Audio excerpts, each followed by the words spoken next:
په بلخ ولایت مرکز مزار شریف ښار کې د یو سوداګر لخوا د 15 میلیونو ډالر په ارزښت د اوسپنې د ویلې کولو فابریکه جوړه شوې او لږ تر لږه 400 تنو ته د کار زمینه برابره کړې. د بلخ ولایت د خانزاده عبدالرحیم د اوسپنې ویلې کولو فابریکې مسئول حاجی رسولداد شینواری وایي چې د 15 میلیونو ډالر په ارزښت د اوسپنې د ویلې کولو فابریکه جوړه کړې چې دم غړې په مستقیم ډول 200 تنه کسان او په غیر مستقیم توګه 250 کسانو ته د کار زمینه برابره کړې ده. ښاغلي شینواری د باختر خبري آژانس سیمه‌ایز خبریال سره په خبرو کې وویل چې د یو هیواد د ترقی او پرمختګ اصلي لامل د کورني تولیدات په برخه کې پانګه اچونه بلل کیږي او په همدې موخه یې په خپل هیواد کې پانګونه کړې ترڅو خپل هیواد او ولس د ښېرازۍ او پرمختګ لامل وګرځي. یارانو مې دا خواهش ده چې بار ملک دی سرمایه گذاری دوبۍ او سعودي نورو ملکو کې کړي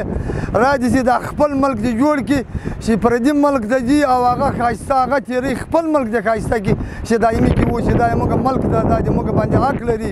هر سړي باندې په هر پر باندې دا ملک حق لري چې خدمت ورته وکړي کوشش ورته وکړي د دغه ملک د آبادۍ په خاطر او انشاءالله موږ کړې ده او له امارات موږ ډېر راضي یو امنیت یې موږ ته برابر کړی دی موږ کار چې ورځي په وخت سره خلاصیږي. همداراز د یاد فابریکې مسئول وایي چې په یاد فابریکه کې 2 شفت او ګروپونه کارګر لري چې یو ګروپ د شپې لخوا او بل ګروپ د ورځې لخوا په کار بوخت دي چې دغه فابریکه کولی شي د بلخ، جوزجان، سرپل او فاریاب ولایتونو د اوسپنې اړتیاوې پوره کړي او په مناسب قیمت بازارونو ته وپلوري. لاخر الامیر مومنین ولواړه پورې همدغه ده چې له صنعت سره د کومک کوي د ملک ترقي صنعت ته جومات ته د کومک ته مدرسې ته خوار ته غریب ته زکات خیرات مثال د خبرې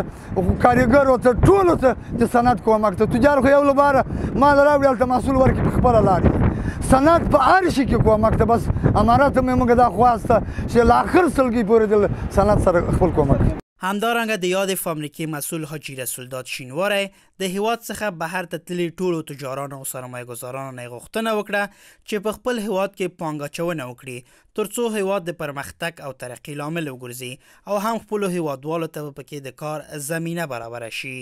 په ورته وخت کې لیاقت خان او شامرات د یاد فابریکې کارګر وایي چې ډیر خوشحاله دي چې په دغه فابریکه کې د کار زمینه ورته برابره شوې او هم د خپل هیواد د ښېرازۍ لپاره کار کوي. دوی د ټولو افغان سوداګرو څخه غوښتنه وکړه چې په خپل هیواد کې د داسې فابریکې جوړې kړي او نورو هیوادوالو ته د کار زمینه برابره کړي.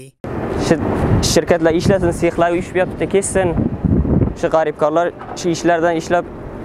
250 روپیه işleydiler. لکه موږ له امارت اسلامي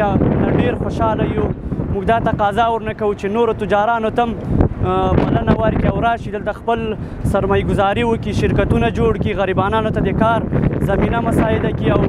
افغانان خارج ته لاړ نه شي دا مخنیوی وشي. می شرکت فعال است ماشاءالله ما شما نانم وقت میرسه دیگه خوش هستیم افغانستان می کارا فعال است شرکت.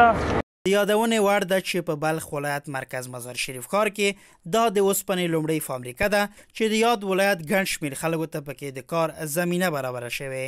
میرویس پژواک، باختر اطلاعاتی آژانس، بلخ.